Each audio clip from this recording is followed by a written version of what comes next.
చేసేవారు. అదొకటి తప్పితే ప్రొడ్యూసర్ దగ్గర నుంచి ఏమీ ఆశించలేదండి ఆయన. ఏదో టవల్స్ పట్టుకెళ్ళిపోతారు, అది ఇది.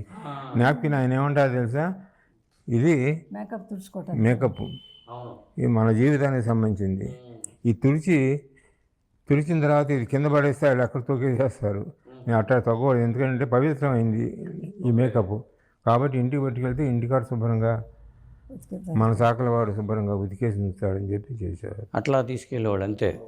ఒక్క నాప్కిన్స్ తప్పితే టవల్స్ కానీ ఏవి తీసుకెళ్ళటం లేదు. అంటే ఆ మేకప్ తుడుచుకో, మేకప్కి అంత గౌరవం ఇచ్చేవాళ్ళు ఆయన. లక్ష్మిలాగా చాలా సిస్టమేటిక్గా ఉండేవాళ్ళు అంట. శ్రీకృష్ణుడు పాత్రలు వేస్తే కింద పడుకునేవాళ్ళు అని చెప్తారు. కృష్ణ పాత్రలో రామ పాత్రలు వేస్తే సాటర్డే అయినా కూడా సాటర్డే కింద తలగడ దిండు టవల్ చుట్టుకుని పడుకున్నారు. దిండు కూడా వేస్తున్నారు చాప దిండు. మీరు ఏమని పిలిచేవాళ్ళు అండి? బావగారు అనేవాళ్ళ? నేను బావగారు అని పిలిచేవాడిని, ఆయన రుక్మంగరావు అని పిలిచేవాడు. పిలిచారు పెద్ద శ్రీకృష్ణుడు కూడా అట్లా పిలిచేవారు. పైగా బంధువులే కదా మీకు చిన్నప్పటి నుంచి? చిన్నప్పటి నుంచేనండి. చిన్నప్పుడు ఆయన మా ఊరు వచ్చినప్పుడు నాకు ఎన్నో డ్రాయింగ్స్ వేసి పెట్టారండి. ఇవాళ ఆ డ్రాయింగ్స్ ఉంటే ఎన్ని కోట్లు అయ్యేదో. మీకు ఆయన బొమ్మలు వేసి ఇచ్చేవాళ్ళు? బొమ్మలు వేసి ఇచ్చేవారు. అందులో చిన్నాడు కూడా కదా, బాగా బొమ్మ వేసామంటే 2 నిమిషాలు వేసి ఇచ్చేవారు. అవన్నీ ఎక్కడ పారేసామో ఏంటో తెలియదు, వాటి విలువ తెలియదు కదా. అదే కొన్ని సంవత్సరాలు ఉంటే ఇంత విలువ ఉంటుందని తెలియదు కదా. అందుకనే తెలుగుదేశం ఫ్లాగ్ కూడా ఆయన చేతితో రాసింది. అందరూ కూర్చొని ఏం వేద్దామనంటే ఎవరు మాట్లాడతారు, ఆయన గవ్వ రే పేపర్ పట్టండి అని చెప్పి గుడిసి నాగలి ఇవే చేసేసారు. 2 నిమిషాలు. అదే ఆయనకి Andhra Pradesh amateurs artist association drawing competition వచ్చిందండి. ఓకే. అందరూ తీసుకెళ్ళి నెల రోజుల నుంచి 15 రోజుల నుంచి అంతా ట్రై చేసి అంతా చేశారు. వీళ్ళ ఫ్రెండ్స్ వచ్చేవరే నువ్వు వేయరా రామారావు అని చెప్తే అప్పటికప్పుడు గీసి వెళ్తే ఫస్ట్ ప్రైజ్ వచ్చింది దానికి. చదువుకునేటప్పుడు సూరన్ అని ఆర్ట్ డైరెక్టర్ ఉండేవారు, ఆయన కూడా కాంటెంపరీ ఆయన. అక్కడ విజయవాడలో ఉన్నప్పుడు అండి అది? విజయవాడ ఉన్నప్పుడు కదా. విజయవాడ. మీరు ఇక్కడ ఫ్యామిలీ ఎప్పుడు పెట్టారండి చెన్నైలో? ఏ సంవత్సరం? 65లో సపరేట్గా ఇల్లు తీసుకుని ఇక ఉన్న ఆఫీస్ చాలా పెద్దది, కాంపౌండ్ ఆఫీస్ ఉండేది, పెద్ద బిల్డింగు. దాంట్లో నేను ఉన్నాను చెప్పి నేను సపరేట్గా ఉండి ఇక మీరు పొద్దున్నే వచ్చేసేవాళ్ళు? 6ంటికి వెళ్తే కరెక్ట్గా వెళ్ళిన, 6:05కి వెళ్తే లేట్కి వెళ్ళినట్టు. 6ంటికల్లా ఆయన బయటకు వెళ్ళిపోయేవాళ్ళు అండి? రామారావు గారు 2 గంటలకు బయటకు వచ్చి మేకప్ వేసుకుంటారు. 5:30కంతా బయటకు వచ్చేవారు. మేకప్ మ్యాన్ వస్తే వెంటనే మేకప్ కూర్చునేవారు. పొద్దున్నే అభిమానులంతా వచ్చేవాళ్ళు అంటే ఇంటికి? అది 5:30 దగ్గర నుంచి బస్సులు ఉండేవి అక్కడ. మేకప్ వేసుకుంటే మేకప్ అయిన తర్వాత బయటకు వచ్చేవారు. మేకప్ లేకపోతే వెంటనే వచ్చి చూసి పంపించేవారు. ఎవరు వచ్చినా అట్లా రిసీవ్ చేసుకుని అందరినీ వాళ్ళ యోగక్షేమాలు వ్యవహారం అందరూ 2 నిమిషాలు మాట్లాడేటప్పుడు చాలా తృప్తి పడిపోయేవారు వాళ్ళంతా. రామారావు గారు ఈ స్థాయికి వస్తారని మీరు ఎప్పుడైనా అనుకున్నారా? ఎప్పుడు అనిపించింది మీకు? అనుకోవడం ఏముందండి, ఆయన కష్టం చేస్తున్నారు. 3 షిఫ్ట్లు చేశారు ఫస్ట్ స్టేజ్. ఎక్కడ డిఫీట్ అనేది లేదు మనిషికి. ఆ యొక్క బలం ఉంది, మనోబలం ఉంది, విల్ పవర్ అంటాం కదా. ఆయన రాయలసీమ ఫ్యామిలీ రిలీఫ్ కోసమని 52లోనే ఇండస్ట్రీలో చాలామంది ఆర్టిస్టులు బయటికి వెళ్తే గ్లామర్ పోతుందనే రోజుల్లో ఆయన 52లో నెల రోజులు టూర్ చేసి ఆ రోజుల్లో 150,000 కలెక్ట్ చేశారు. 52లో అప్పుడు ఇండస్ట్రీ అంతా వ్యతిరేకించింది. అయినా ఆయన మాట్లాడాల, నేను చేస్తానన్నారు, చేశారు. వాళ్ళందరూ వచ్చారు. ఆ రోజుల్లో 150,000 రామకృష్ణ మిషన్కి ఇచ్చారు. 52 ఫ్యామిలీ రిలీఫ్. 77లో కూడా ఉప్పెన్ వచ్చినప్పుడు కూడా చేశారు 2 సార్లు. తర్వాత పోలీస్ కానిస్టేబుల్స్ వెల్ఫేర్ ఫండ్ అని చేశారు. అది సరే మామూలు అనుకోండి, అది కొంచెం గవర్నమెంట్ సపోర్ట్ ఉంటుంది కదా పోలీసు వాళ్ళు కాబట్టి. తర్వాత ఇది 65లో చేసి ఏ తుఫాన్ అది? ఉప్పెనా తుఫాన్ 77 దివిసీమ. ఆ తుఫాన్కి చెన్నారెడ్డి చీఫ్ మినిస్టర్, ఆయన దగ్గరికి వెళ్ళి కమ్మారంతా కలిసి చేస్తున్నారు, మనకు రెడ్డిని ఏమన్నా దగ్గర రానివ్వట్లేదని సినీ ఇండస్ట్రీ వాళ్ళు కొంతమంది చెప్పారు. ఆయన గవర్నమెంట్ ఆఫీసులో ఎవరికి ఆయనకి రామారావు గారు వస్తే శాంతి భద్రతలు ఇవ్వకుండా చూడమని ఎవరికీ చెప్పలేదు. అని తెలిసింది ఈయనకి. నాగేశ్వరరావు ఉనిగిపోయారు, వెళితే ఏమైపోతామని.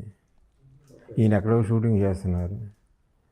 నాకు ఫోన్ చేశారు అక్కడి నుంచి, ఏంటంటే ఒక్కసారి ఇంతమంది నెల రోజులు షూటింగ్లన్నీ క్యాన్సిల్ చేసుకుని రెడీ అయిన తర్వాత మళ్ళీ ఎప్పుడో తర్వాత చేస్తామంటే వీలయ్యేది కాదండి. వెళ్ళేది వెళ్ళటం అన్న కరెక్ట్గా చెప్పావు నువ్వు అని చెప్పి నాగేశ్వరరావు ఫోన్ చేసి, లేదు బ్రదర్ వీఆర్ గోయింగ్. గొడవలు చేసినా కూడా అయిపోయినాయి. జాయిన్ అయ్యారు. రామారావు గారు కోపం వచ్చేదండి ఎప్పుడన్నా? కోపం అంటూ ఏం లేదు. అసలు ఎప్పుడు కోపం వచ్చే పరిస్థితి ఉంది ఆయనకి? ఏమీ లేదు. సందర్భాలు కూడా లేవు. అసలు అటువంటి పరిస్థితులే లేవు ఆయనకి. కానీ హరికృష్ణ గారిని ఎందుకని అక్కడ పంపించారు, నిమ్మకూరులో ఉండమని చెప్పి? తాతగారు కావాలన్నారు, ఒక మనవడు నా దగ్గర కావాలంటే పంపించారు. అది ఓకే, అక్కడే పెరిగాడు లక్ష్మి గారి దగ్గర. మొదటి నుంచి కూడా అక్కడే. ఇక మీరు పొద్దున్న 6 గంటలకు వచ్చేవాళ్ళు, అక్కడి నుంచి మీ డ్యూటీ ఏముండేది? అన్నీ చూసుకుంటానండి, ఇన్కమ్ ట్యాక్స్ దగ్గర నుంచి అన్నీ, ఫ్యామిలీ ఇన్కమ్ ట్యాక్స్ ప్రొడక్షన్ మళ్ళీ సాయంకాలం 7 గంటలకు వచ్చి ఇంటికాడ భోజనం చేసి మళ్ళీ వెళ్ళేవాడిని నెక్స్ట్ డే మార్నింగ్ ప్రోగ్రామ్ ఏంటని. అందుకనే మా పిల్లలకి రాత్రి పడుకునేటప్పుడు కూడా కనపడేవాడిని కాదు. మీ పిల్లలకి కనపడేవాళ్ళు కాదు? అది మా అగ్గారి పిల్లలకి మాత్రం వాళ్ళు పడుకునేటప్పుడు కనపడేవాడిని అక్కడ. అది మళ్ళీ రాత్రి 8:30కి వెళ్తే ఆయన 9:30కి వచ్చేవారు. త్రివిక్రమ గారు, నేను, ఆయన ముగ్గురు కూర్చుని నెక్స్ట్ డే ప్లాన్ ఏంటి అంతా చూసుకునేవారు. ప్రొడక్షన్ కానీ ఇంకోటి కానీ. ఫైనాన్షియల్ మ్యాటర్ అంతా ఎవరు చూసేవాళ్ళు అండి?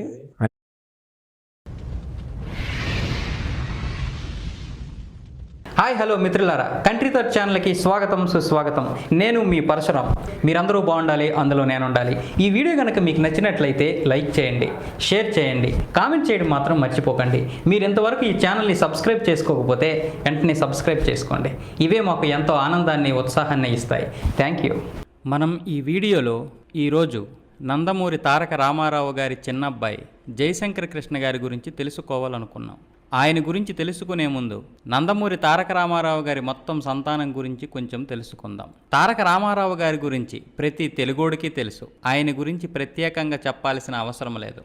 కానీ ఆయన సంతానంలో బాలకృష్ణ, హరికృష్ణ, పురంధేశ్వరి, భువనేశ్వరి వీరి గురించి మాత్రమే బయటి ప్రపంచానికి తెలుస్తుంది. మిగతా వారి గురించి పెద్దగా తెలియదు.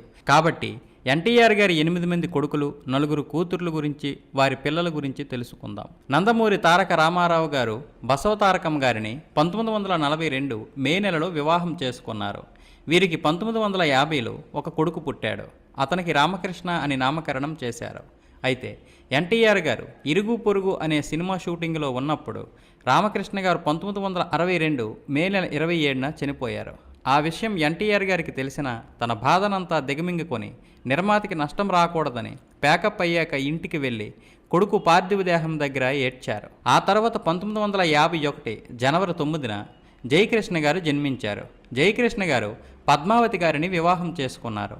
ఈయన కుమారుడే చైతన్య కృష్ణ. ఇతను కూడా దమ్ అనే సినిమాతో హీరోగా లాంచ్ అయ్యాడు. అయితే చైతన్య కృష్ణ నటనలో రాణించలేకపోవడంతో హీరోగా కంటిన్యూ అవ్వలేదు. ఆ తర్వాత 3వ కుమారుడు 1955 ఫిబ్రవరి 23న సాయికృష్ణ గారు జన్మించారు. సాయికృష్ణ గారు మాధవవాణి గారిని వివాహం చేసుకున్నారు. వీరికి 2 పిల్లలు పుట్టారు. సాయికృష్ణ గారు ఇంట్లో కాలు జారి పడిపోయి కోమాలోకి వెళ్ళిపోయారు. ఆ తర్వాత ఈయన 2004లో మరణించారు. ఇక 4వ కుమారుడు హరికృష్ణ గారి గురించి మనందరికీ తెలిసిందే. హరికృష్ణ గారు తన మొదటి భార్య లక్ష్మి గారిని వివాహం చేసుకుని జానకీరామ్, కళ్యాణ్ రామ్, సుహాసిని గారులకు జన్మనిచ్చారు. తన 2వ భార్య శాలిని గారి ద్వారా జూనియర్ ఎన్టీఆర్కి జన్మనిచ్చారు. హరికృష్ణ గారు 2018లో రోడ్డు యాక్సిడెంట్లో మరణించారు. ఇక 5వ కుమారుడు మోహన్ కృష్ణ గారు. ఈయన శాంతి గారిని వివాహం చేసుకుని కొడుకు తారకరత్న గారికి, కూతురు మోహన రూపకి జన్మనిచ్చారు. మోహన కృష్ణ గారు బాలకృష్ణ, ఎన్టీఆర్ నటించిన కొన్ని సినిమాలకి కెమెరామెన్గా కూడా పనిచేశారు. ఆ తర్వాత వ్యాపార రంగంలో అభివృద్ధి చెందారు ఆయన. ఆ తర్వాత 6వ కుమారుడిగా పుట్టినవారు బాలకృష్ణ. బాలకృష్ణ గారి గురించి ప్రత్యేకించి చెప్పాల్సిన పని లేదు. బాలకృష్ణ పుట్టిన తర్వాతే పెద్ద కొడుకు రామకృష్ణ గారు 1962లో మరణించారు. ఆయన మరణించిన తర్వాత పుట్టిన 7వ కుమారుడికే రామకృష్ణ అని పేరు పెట్టారు. ఈయన్ని జూనియర్ రామకృష్ణ అని కూడా అంటారు. రామకృష్ణ గారు సొంత సినిమాలకి నిర్మాతగా వ్యవహరించేవారు. రామకృష్ణ గారికి ఒక కూతురు, కొడుకు. వీరిద్దరికి వివాహాలు అయిపోయాయి. ఇక చివరగా 8వ కుమారుడు జయశంకర కృష్ణ గారు. ఈయన గురించే మనం ఈ వీడియోలో తెలుసుకోవాలి. ఈయన శ్రీదేవి గారిని వివాహం చేసుకుని ఒక బాబుకి, పాపకి జన్మనిచ్చారు. వీరికి కూడా వివాహాలు అయిపోయాయి. వీరి గురించి తరువాత తెలుసుకుందాం. ఇక ఎన్టీఆర్ గారి కుమార్తెలు 4. వారిలో పెద్దవారు లోకేశ్వరి గారు. లోకేశ్వరి గారు గరికపాటి గణేశ్వరరావు గారిని వివాహం చేసుకున్నారు. వీరికి 2 పిల్లలు. ఇకపోతే రెండవ కుమార్తె పురంధేశ్వరి గారు. ఈమె దగ్గుపాటి వెంకటేశ్వరరావు గారిని వివాహం చేసుకున్నారు. వీరికి ఒక బాబు, ఒక పాప. వీరికి కూడా వివాహాలు అయిపోయాయి. ఇక మూడవ కుమార్తె భువనేశ్వరి గారు. భువనేశ్వరి గారి గురించి అందరికీ తెలిసిన విషయమే. ఆమె నారా చంద్రబాబు నాయుడు గారిని వివాహం చేసుకున్నారు. వీరికి లోకేష్ ఒకే ఒక సంతానం. ఇక నాలుగవ సంతానం ఉమామహేశ్వరి గారు. ఈమెకు మొదటగా నరేంద్ర రాజునితో వివాహం జరిగింది. ఇతడు సాడిస్ట్ కావడం చేత అతనితో విడాకులు తీసుకొని కంటమనేని శ్రీనివాస్ ప్రసాద్ గారితో రెండవ వివాహం చేశారు ఎన్టీఆర్. ఈమెకు 2 కూతుళ్ళు ఉన్నారు. అయితే వారిలో పెద్ద కూతురు కొంచెం మానసికంగా ఎదగలేదు. రెండవ కూతురికి 2021లోనే వివాహం చేశారు.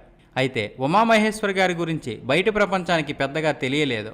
ఆమె 2022లో ఆత్మహత్య చేసుకున్నాకనే ఆమె గురించి అందరికీ తెలిసింది. ఇవి అన్నగారి 12 మంది సంతానం వివరాలు. ఎన్టీఆర్ గారు ఒక పక్క సినిమాలతో మరో పక్క రాజకీయాలతో బిజీగా ఉండేవారు. అప్పటికే పిల్లలందరికీ పెళ్లిళ్ళు అయిపోయాయి, ఒక్క జయశంకర కృష్ణ గారికి తప్ప. 1955లో తల్లి బసవతారకమ్మ గారు చనిపోయే నాటికి జయశంకర కృష్ణ గారి వయసు కేవలం 23 సంవత్సరాలు.